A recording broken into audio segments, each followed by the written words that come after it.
जलाया यार ने ऐसा कि हम वतन से चले, बतौर शमा के रोते हुए अंजुमन से चले। यही वो मकबरा है यारो, जिसके अंदर भारत के आखिरी जो सम्राट थे, शासक थे, बहादुर शाह जफ़र, उन्होंने यहाँ पे पनाह ली थी अंग्रेज़ों से बचने के लिए, और अंग्रेज़ों ने उन्हें यहीं से गिरफ़्तार कर लिया था। हेलो दोस्तों, मेरा नाम है करण और मेरे चैनल करण व्लॉग्स में आपका स्वागत है। दोस्तों, आज हम आए हैं दिल्ली के एक निज़ामुद्दीन एरिया में, जहाँ पे स्थित है हुमायूं का मकबरा। और मेरे पीछे की तरफ है, ये पीछे एंट्री है, एंट्री की तरफ चलते हैं और आगे मैं दिखाता हूँ आपको कैसा हुमायूं का मकबरा, और पूरी रोचक जानकारी है मैं आपको आज इसकी दूंगा।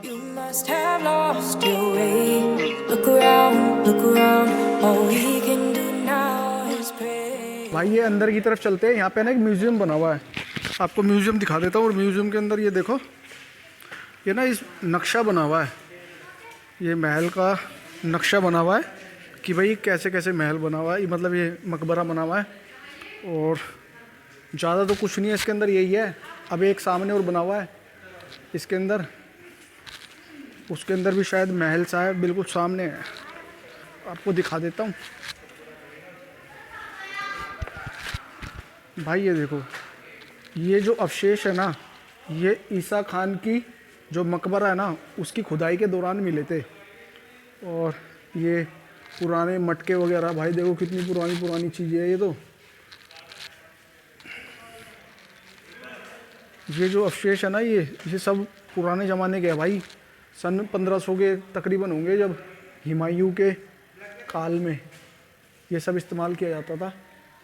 और ये देखो, ये सब भाई पुराने ज़माने का ही है। ये 300 400 500 साल तकरीबन हो गए होंगे इसको।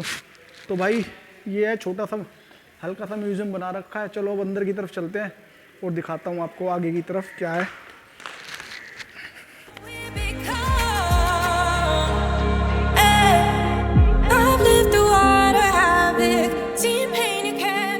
ये गैलरी से दिखाता हूँ, ये सामने 4 बाग बने हुए हैं। ये देखो 1 2 3 4, ये जो कोने पे बाग बने हुए हैं ना, इसके 4 बाग कहते हैं इसको।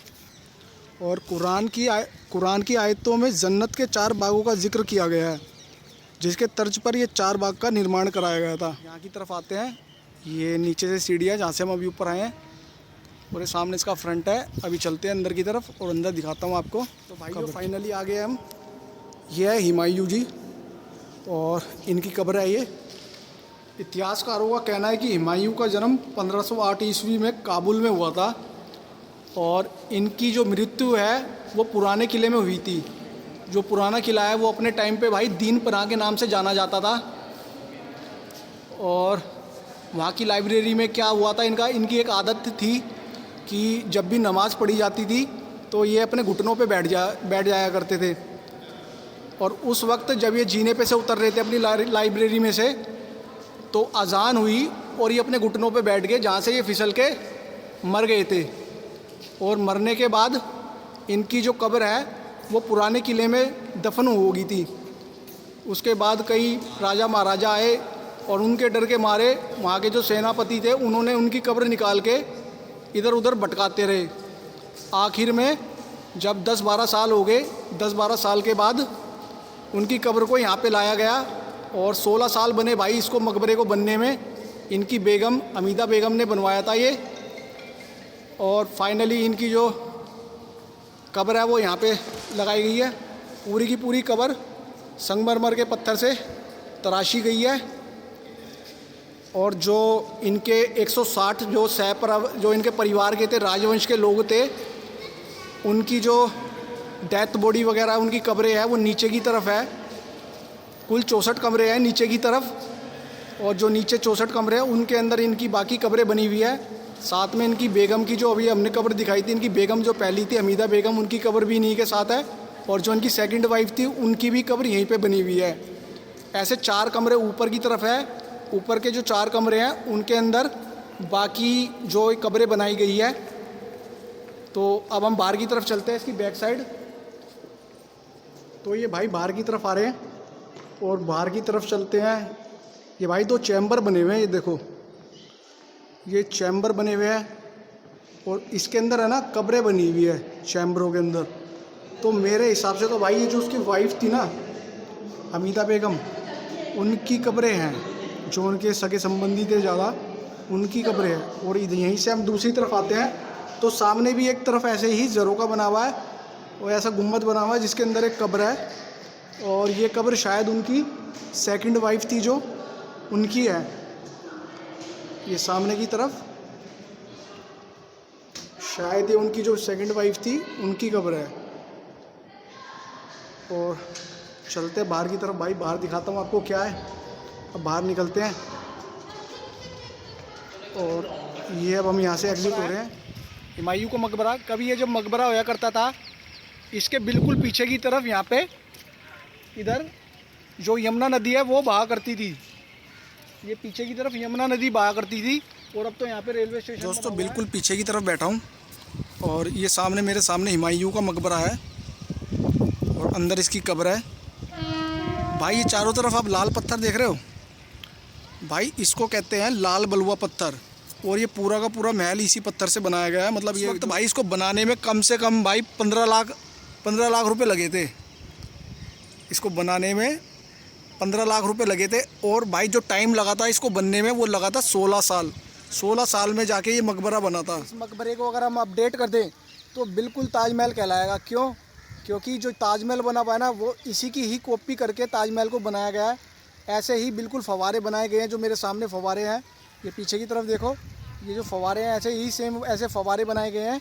और फव्वारों के बाद भाई बिल्कुल ही ऐसे 4 बाग बनाए हुए हैं। जहाँ मैं खड़ा हुआ हूँ ये बागों में आता है, चारों तरफ ऐसे ही बाग बने हुए हैं ताजमहल के भी। और बिल्कुल एकदम अपडेट अगर इसको कर देते हैं हम तो ताजमहल ही बन जाएगा ये। भाई ये ईसा खान का मकबरा है, सूर्यवंश का है। सूर्यवंश में ये इसको है ना एक ऊंचा पद मिला हुआ था। जब शेर शाह सूरी के टाइम पे इसको एक बहुत ऊंचा पद मिला हुआ था अपने टाइम पे, और इसने मुगलों के साथ है ना कई युद्ध करे थे।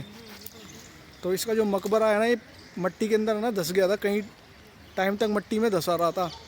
और इसको मट्टी में बाद में सरकार ने खोद के वापस इसको ऊपर कराया। पहले ही ज़मीन के अंदर था भाई, काफ़ी अंदर तक था।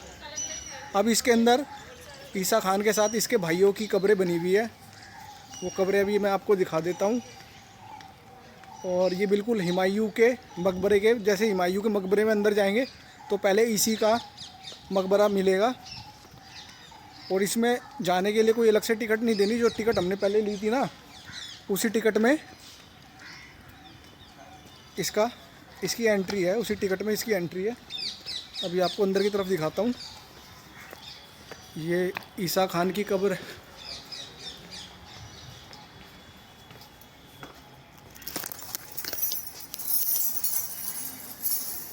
दोस्तों ये ईसा खान की कब्र बनी हुई है और साथ में इसके जो भाई थे ना उनकी कब्रें हैं। यही है इसका मकबरा। और काफ़ी मिट्टी के बाद खोदने के बाद इस मकबरे को बाहर निकाला गया है सरकार द्वारा 2011 में। ये पब्लिक के लिए खोला गया है। किसी वक्त में भाइयों इस बाहर की जगह देख रहे हो, इसमें पूरा का पूरा गांव रहा करता था। शेर शाह के वक्त पूरा का पूरा गांव रहा करता था इसके अंदर। अब तो सिर्फ ये पेड़ और यहाँ की शांति रह गई है। तो भाइयों पूरा हुमायूं का मकबरा पूरा घूम लिया हमने, ईसा खान का मकबरा भी देख लिया। तो दोस्तों मेरी दी गई जानकारी अगर आपको अच्छी लगी हो तो भाई मेरे चैनल को लाइक, सब्सक्राइब और शेयर करना ना भूले। और भाई ज़्यादा से ज़्यादा फैला दो यार। फिर मिलता हूँ आपको अगले व्लॉग में, जब तक के लिए शुक्रिया भाई जी।